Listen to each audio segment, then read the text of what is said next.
Vamos aproveitar mais essa oportunidade. O Senhor nos concede estar falando dele.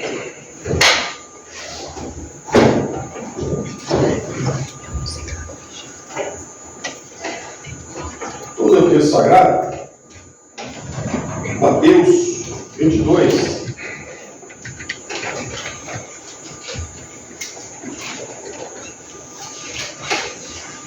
A partir do verso 15, vou ler na Bíblia, vocês acompanham ali, depois se diga, deixa eu ver. Mateus 22, 15. Mateus capítulo 22, versículo 15. Diz assim: Então, retirando-se os fariseus, consultaram entre si como surpreenderia em alguma palavra. E enviaram os discípulos, juntamente com os herodianos, para lhe dizer: Mestre, sabemos que és verdadeiro e que ensinas o caminho de Deus, de acordo com a verdade, sem te importares com quem quer que seja, porque não olhas a aparência dos homens. Diz-nos, pois, que te parece? É lícito pagar tributo a César ou não? Jesus, porém, conhecendo-lhe a malícia, respondeu: Por que me experimentais, hipócritas? Mostrai-me a moeda do tributo. E trouxeram-lhe o denário. E lhes perguntou: De quem é essa efígie e inscrição? Responderam: De César. Então lhe disse: Dai, pois, a César o que é de César, e a Deus o que é de Deus. Ouvindo isso, se admiraram e deixando-o foram-se. Pai Santo, nós, nessa noite, queremos te agradecer a Deus pelas nossas vidas, pela bênção que o Senhor tem dispensado sobre cada um que veio aqui nessa noite, e por aqueles que não puderam vir. Nós possamos, Deus, realmente sair daqui repleto, cheio da tua palavra, do Espírito Santo do Senhor, e pedimos também a ajuda do Espírito Santo do Senhor para que a gente possa, Deus, explicar a tua palavra, que é boa, eficaz, que sara, que cura e que liberta. Perdoa nossas falhas, a nossa fraqueza muitas vezes, que nós possamos abrir o nosso coração, nossa mente, nosso entendimento nessa noite para ouvir a tua palavra. Nós oramos, ó Deus, te agradecemos em nome de Jesus. Amém.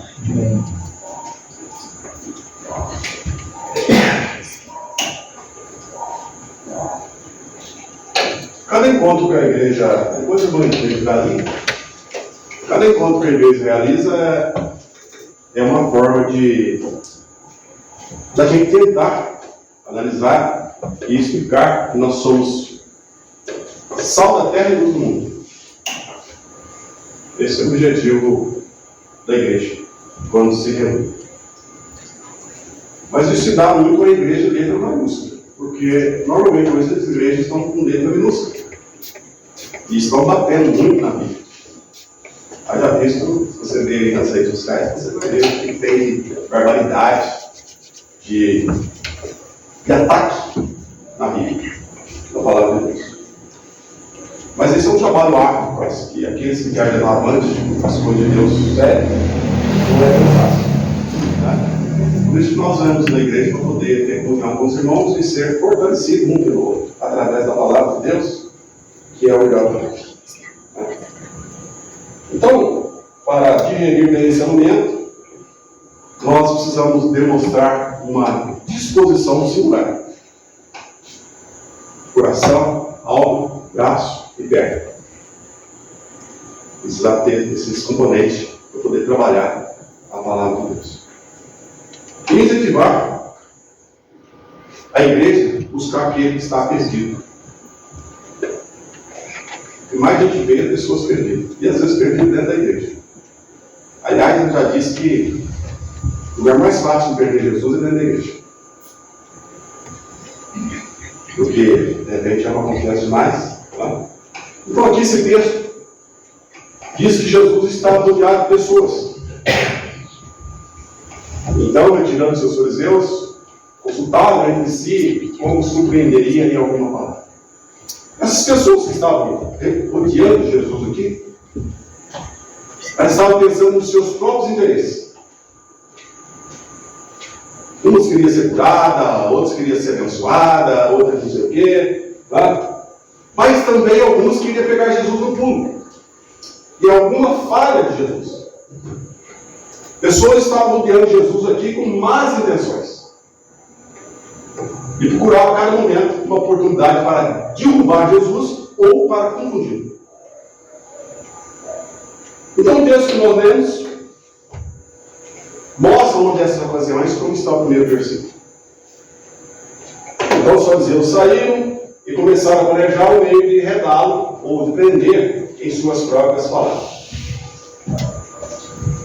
Quando nós falamos, irmãos, nós corremos um perigo de falar coisas que podem nos dar problema e que pode muito mais desagradar a Deus. E é fácil a gente perceber quando uma pessoa aproxima perto de nós para nos atrapalhar, para nos deixar magoados, para tirar o ânimo que nós temos de servir a Deus. Pessoas, pode ser marido, mulher, filho, pai, tio, pode ser qualquer pessoa. E essas pessoas, Jesus estava rodeado de pessoas assim. Em primeiro lugar, vamos fazer uma reflexão. Qual foi a estratégia dos fariseus? Primeiro, verso 16.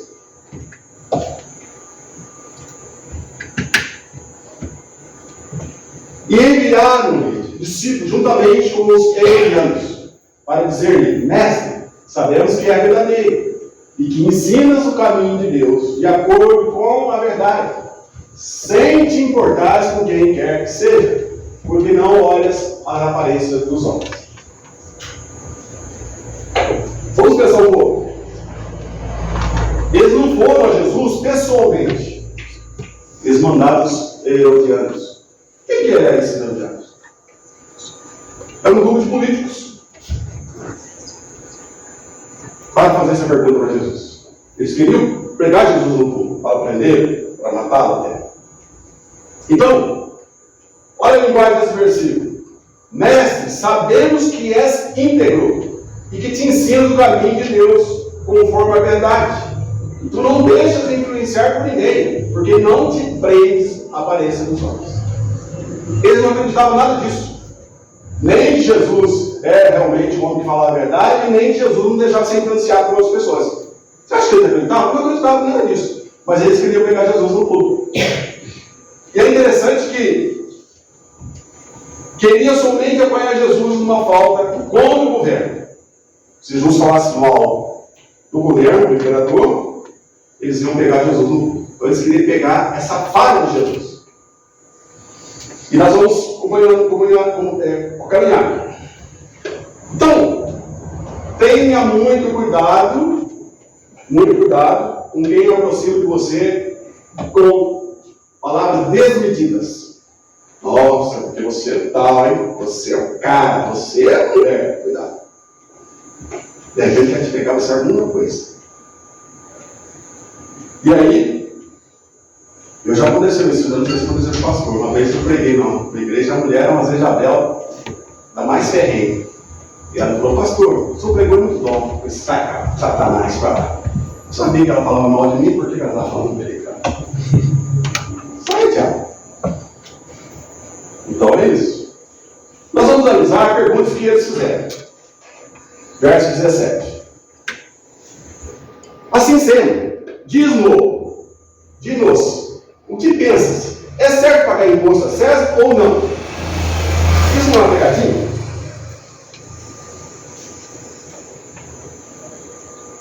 Só que Jesus sabia de quem era a cara que estava ali na manhã. Jesus sabia. E aí, meus irmãos, veja como Jesus agiu. Verso 19. Mostre-me a moeda usada para pagar o imposto. E lhe mostraram um denário. De quem estava ali a cara? O imperador. E aí Jesus fala então, com a resposta: dá a César, verso 21. Vamos ler de novo. Dê a César Responderam. Então ele lhes disse: deem a César o que é de César e a Deus o que é de Deus. Vamos fazer uma comparação. Eu e você somos uma moeda de Deus. Certo? Aí fica a pergunta: você tem feito qual movimento com essa moeda? Você é a moeda. Você tem fazido essa moeda progredir, ou essa moeda está parada como aquele que pegou o talento e enterrou? Como é que tem sido sua vida? Como é que tem sido a minha vida? Se eu sou a moeda ela precisa ser corrente. Por isso Jesus falou: dê a César o que é de César e dê a Deus o que é de Deus. E essa resposta surpreendeu a todos. Pense comigo. Dá a César o que é de César. Jesus não estava aqui condenando o imperador, mas ele estava falando o quê? Olha, vocês dê a César o que é de César e o louvor vocês dê para Deus. Se saiu muito bem. Porque se ele falasse assim: não, vocês não vão dar esse dinheiro nem ao imperador nem a ninguém, ele estava sendo desleal aos judeus. De outra forma, se ele dissesse que não seria do Império Romano, ele estava denunciando os romanos também. Então, de uma forma ou de outra, eles queriam redar Jesus, aprender Jesus de alguma forma, nas suas próprias palavras. Então, diante dessa resposta, meus irmãos, eles ficaram calados e foram embora. O que nós podemos trazer para nós nessa reflexão? De quem não dá a César o que é de César, dificilmente vai dar a Deus o que é de Deus. Se você não dá a César o que é de César, vai dar a Deus o que é de Deus. Se você não paga imposto, faz um monte de aula dos impostos, você vai dar o que é de Deus. Se você não evangeliza, você não visita, você vai dar a Deus o que é de Deus. Essa é a grande reflexão. Será que nós estamos, como moeda de Deus, nós estamos dando a Deus o que é de Deus e dando a César o que é de César? Meus irmãos, você sabe que pertence a Deus, ou não? Sim ou não? Você pertence a Deus ou não pertence a Deus? Então você é uma moeda de Deus. Confira o que diz o Salmo 24. Coloca para nós ali, por favor. Peguei uma bem, você. Tá bom. Se tiver assim, ele está pegando uma coisa que está novo, tá? Tá vendo? Vamos lá. O Senhor é a terra e tudo que nela existe. O mundo e o que nele, e os que nele vivem. Pois foi ele que estabeleceu sobre os mares e firmou sobre as águas. Quem poderá subir ao monte do Senhor? Quem poderá permanecer no seu lugar, santo lugar? Aquele que tem mãos limpas de coração e coração puro, que não recorre aos ídolos, nem jura por deuses falsos. Este receberá a bênção do Senhor, e Deus, o Salvador, lhe fará justiça. Assim é a geração que busca a tua face, ó Deus de Jacó. Levantem, ó porta, as suas cabeças. Levante-se, ó portas antigas, para que entre o Rei da Glória. Quem é esse Rei da Glória? O Senhor forte e valente, o Senhor valente nas guerras. Levante, ó porta, as suas cabeças. Levante-se, ó portas antigas, para que entre o Rei da Glória. Quem é esse Rei da Glória? O Senhor dos Exércitos. Tudo pertence a Deus. A terra, o firmamento, eu, você, nós pertencemos a Deus. Nós somos uma moeda de Deus. Então, mas, para que serve uma moeda?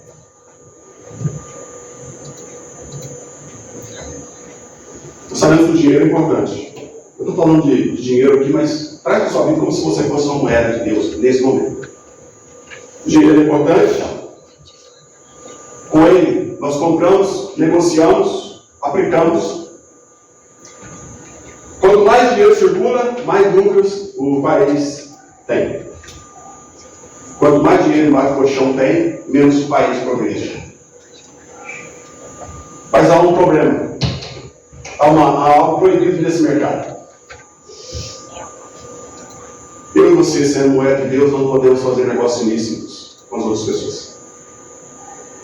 Isso é proibido. Nós temos que fazer as coisas certas. E quando as moedas eram negociadas ilicitamente, o império não recebia nenhum lucro, prejuízo do país. Quando eu e você somos moeda de Deus, nós não fazemos progredir. Vou dar um exemplo bem prático. Se eu sou uma moeda de Deus, e se eu pertenço a Deus, amanhã eu preciso ter uma outra moeda do meu lado. Depois de amanhã, a terceira moeda. Ou seja, a terceira pessoa. Eu preciso falar de Deus. Eu preciso ser sal da terra e luz do mundo. Se eu não estiver fazendo isso, o país está perdendo. Nesse caso, é Deus, o reino dos céus. Está perdendo. Porque se nós somos a moeda, nós precisamos fazer essa moeda crescer. Essa moeda.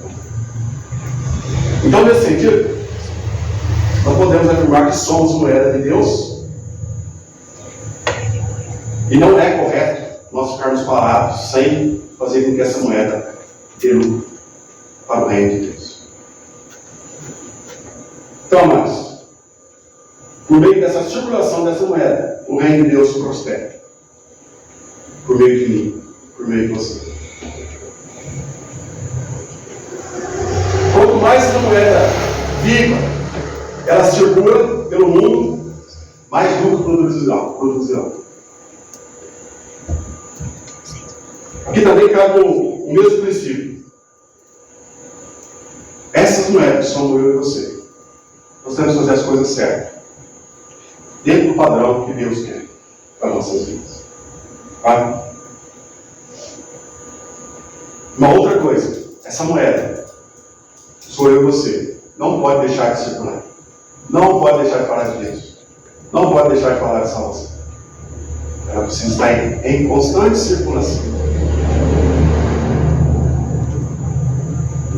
Então, se você rasgar uma moeda ou guardar em casa as moedas, você está desvalorizando o laço do país.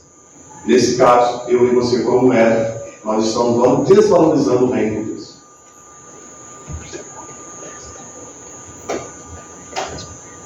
Leia Mateus. Vamos ler Mateus, melhor dizendo, capítulo 27. Obrigado. Capítulo 25, 24. Mateus 25, 24, 27. 25. Desculpe, eu falei. Isso. Por fim, Jesus falando. Veio que tinha recebido um talento e disse: eu sabia que o Senhor é um homem severo, que colhe onde não plantou e ajunta aonde não semeou. 25. Por isso tive medo, saí e escondi o seu talento no chão. Veja, aqui está o que pertence ao Senhor. O Senhor respondeu: servo mau e negligente, você sabia que eu colho aonde não plantei e ajunto aonde não semeei. 27. Então você devia ter confiado o meu dinheiro aos banqueiros, para que quando eu votasse, o recebesse de volta com juros. Nós pertencemos a Deus, não pertencemos? E nós estamos valorizando o reino? Ou não? Nós estamos, desde quando recebemos a salvação em Cristo Jesus, nós estamos parados. Nós somos talento escondido. Somos moeda escondida de Deus. Meus irmãos, essa coisa é muito séria. E tem uma outra coisa. Nós não podemos devolver a moeda. Essa moeda precisa circular. Dá para falar para Deus: oh Deus, eu não quero agradecer mais ao Senhor. Cansei de saber do Senhor. Estou fora. Está falando? Alguém está cansado aí? Quer falar? Não quero mais nada com Deus? Vai com Deus, 76? Hã? Não dá. Agora é seguir em frente ou seguir em frente?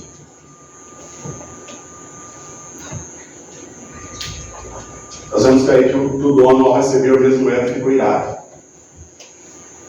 Deus quer que nós trabalhemos, irmãos. Os dias são maus. Deus quer ver sua moeda em constante valorização. Eu e você. Não tem um canto que diz: você tem valor? O Espírito Santo trabalha em você, é isso? Você tem um valor. Então, mas quando você sai da circulação, está enfraquecendo o reino de Deus.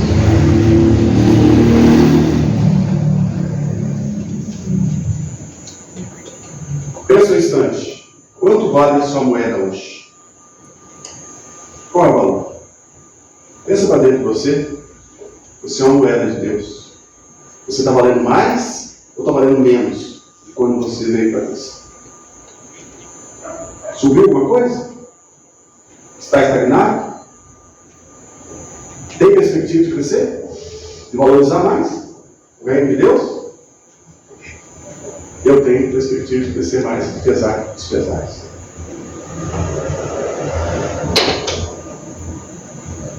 No país, no Brasil, vamos dizer assim, o real está cada dia mais valorizado. Não, agora está menos, né? Ela comprava de arroz 2,30, amanhã está 40. Então está desvalorizando. Mas o normal é que a moeda se valorize cada dia mais. Tá? E aí eu pergunto: seus encontros, suas palavras, seus pensamentos, as suas ações, estão valorizando essa moeda? Os encontros que você tem com as pessoas, as suas ações, as suas palavras, como é que está? Está valorizando ou não?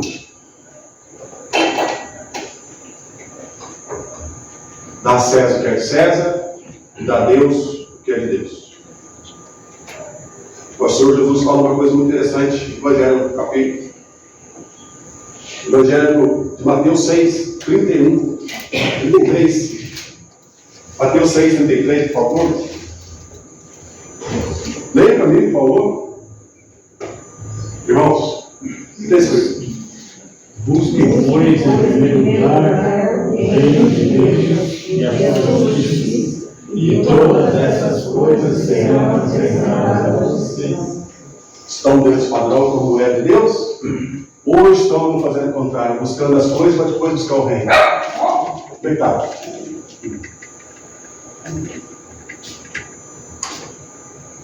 É sério. Primeiro o reino de Deus. E as outras coisas serão acrescentadas. Mas o que nós vemos hoje, infelizmente, é as pessoas buscando as coisas para depois o reino. Inversão de valores. Quando se coloca Deus em plano secundário, nós como moeda não acrescenta nada. Não tem valor nenhum. Mas quando nós colocamos Deus em primeiro lugar, e eu e você como moeda de Deus, nós estamos acrescentando alguma coisa para o reino de Deus. E quando nada é acrescentado, nós estamos valorizando a moeda de Deus. Não mais. É por isso que Jesus estabeleceu norma para o ser humano viver aqui, a Bíblia estabeleceu. E uma das falas de Jesus é Mateus 25, 29, por favor. Mateus 25, 29.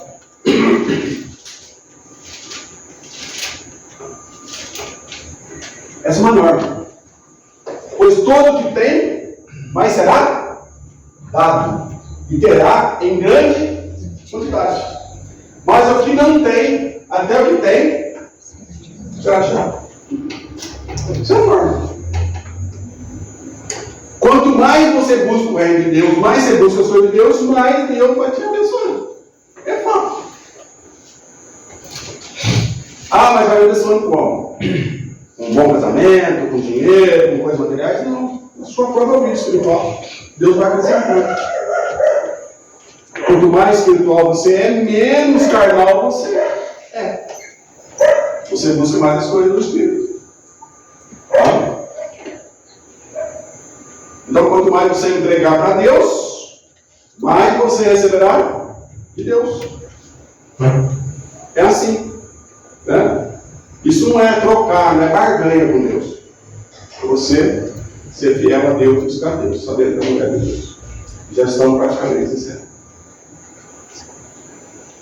Paulo estava perante o Sinédrio e depois ele estava sendo escoltado para Cesareia. E lá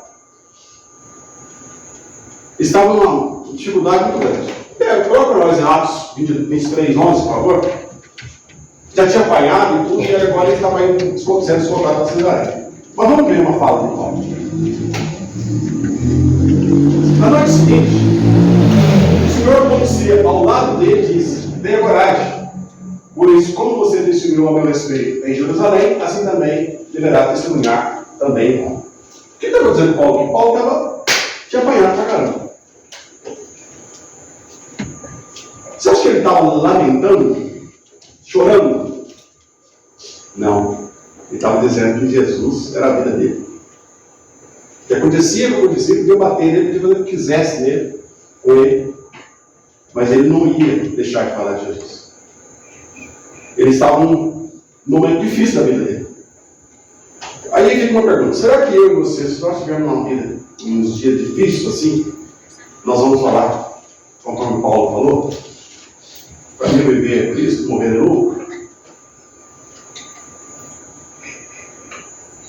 Porque, pensa bem, o sujeito está ali apanhando, sofrendo, e ele continua falando, sendo amarrado para ser escoltado para outro lugar, ele continuava falando de Jesus, continuava falando da salvação. Será que nós, se tivermos um momento difícil, a gente vai comportar-se com Paulo? Eu acho um pouco até difícil. Né? E aí, irmãos? Que tipo de testemunha você tem dado às pessoas nas quais trabalha? Quando a tempestade desaba na sua vida. Que tipo de testemunho você tem dado quando o chão desaparece aos seus pés? Quando você não tem mais recursos para suprir as suas necessidades? Qual é a sua reação como moeda de Deus? Você tem dado um bom testemunho? Você tem falado que Deus, apesar de você estar passando por essa situação, você continua crendo em Deus? Que Deus continua sendo aquele que você cria? Jesus é aquele que morreu na cruz por você? Como que é o seu testemunho? Como é que é? Então, o que você pode dar para Jesus?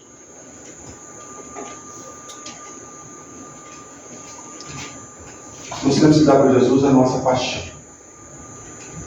Tá? O que é ter paixão por Jesus? Não estou falando de fanatismo, estou falando de paixão. Olha, eu vou na igreja para ter comunhão com o irmão, mas o meu negócio é Jesus. Não tem nada a ver com o daqui, pastor do lado. O meu negócio é Deus, o meu negócio é Jesus. Você tem essa paixão? Você sente essa paixão? Sabe por quê? Porque essas pessoas que têm os livros dela, ela tem essa paixão. O cara que torce Corinthians, Palmeiras. Isso é doente. Eu lembro uma primeira vez que uma dona veio em São Paulo, lá no Ibirapuera, no ginásio lá, foi aquela cheia de barraca. Os homens faziam xixi no vidro e as mulheres faziam revezamento atrás do barquinho, faziam xixi, essas coisas. Ficaram um mês antes da Madonna chegar para entrar lá dentro do grupo. Isso não é paixão?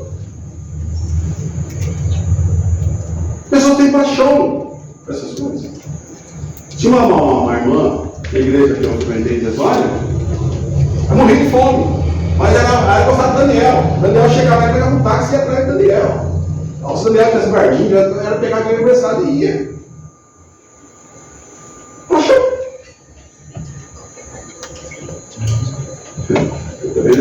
Eu já fumei aqui apaixonado. Músicas sentimentais, né? Até Maduro, Nelson Gonçalves.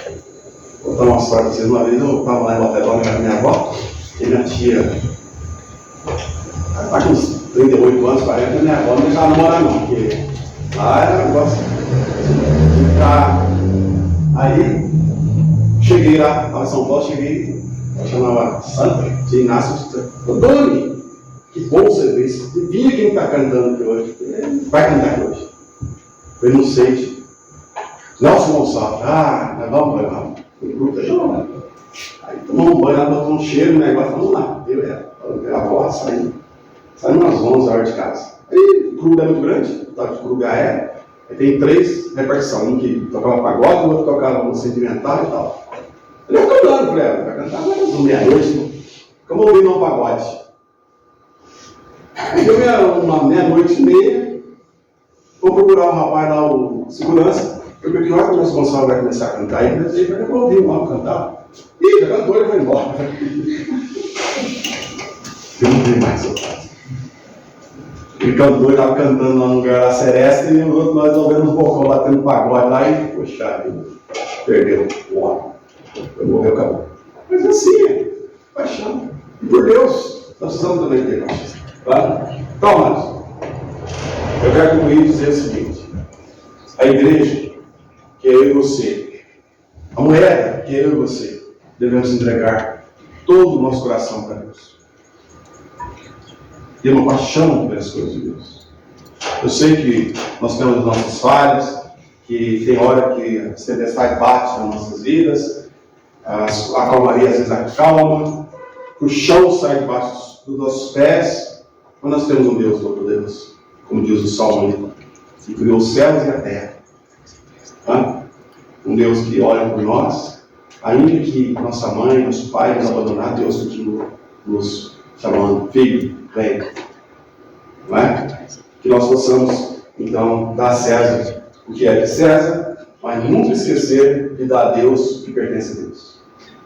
Você foi criado para Ele, para ser dele, de Deus. Que você possa trabalhar isso no seu coração, trabalhar isso na sua vida. Às vezes eu sei que não é fácil, mas eu trouxe até esse termo por causa disso. Viva uma vida que valorize o investimento de Deus na sua vida. Seja uma moeda de Deus, mas uma moeda que prospere para o reino de Deus. Não estou falando de valor monetário, estou falando de vida espiritual. Sendo assim, que Deus nos abençoe. Obrigado pela oportunidade.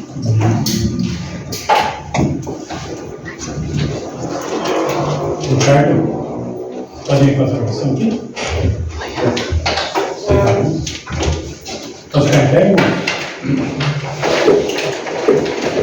Sábado, Muito missões. Um detalhe, irmãos, sem atraso. 7h30, pontualmente vai acontecer. Senhor, nós te louvamos, agradecemos por mais esse dia, Pai. Te agradecemos pela vida, te agradecemos por essa igreja, Pai. Te agradecemos porque o Senhor é um Deus fiel, um Deus que tem suprido, Pai, a cada um de nós, com a nossa saúde, Pai, com a nossa vida, com o nosso alimento, com uma casa para morar, Deus, com uma roupa para vestir, Pai. Nós sabemos, ó Deus, que o Senhor é provedor, Pai, o Senhor é um Deus que tem cuidado, e nós queremos agradecer, ó Deus, por tudo que o Senhor tem feito.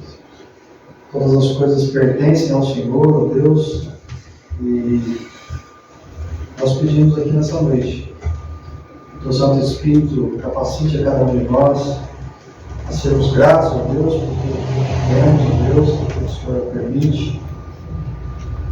Nós possamos, ó Deus, reconhecer o seu amor, a sua graça, a sua bondade, mas sobretudo também, ó Deus, a tua misericórdia sobre cada um de nós, Pai. A tua palavra diz que ela é a causa, Deus, de nós não sermos consumidos pelos nossos desejos, pelo nosso ego, pelo nosso orgulho, pela nossa vaidade e às vezes pela nossa ignorância também. Que o Senhor possa a cada dia colocar dentro de nós um coração, ó Deus, quebrantado, um coração que grato a Deus por tudo que o Senhor é, principalmente pela obra que o Senhor fez de redenção, de salvação por cada um de nós. Te agradecemos pela Tua palavra, que nos ensina, Pai, que nos corrige, que nos educa, Pai, que possamos a cada dia ser mais gratos pelo privilégio de poder ouvir o Senhor. Tudo isso nós te agradecemos no nome do Teu Filho amado, Jesus Cristo. Amém. Amém. Que o grande amor de Deus Pai, amor manifestado na cruz, através do Filho Jesus Cristo, a graça infinita do nosso querido Salvador Jesus Cristo, as doces consolações do Espírito Santo estejam com essa igreja, com todo o povo de Deus, hoje e sempre. Amém.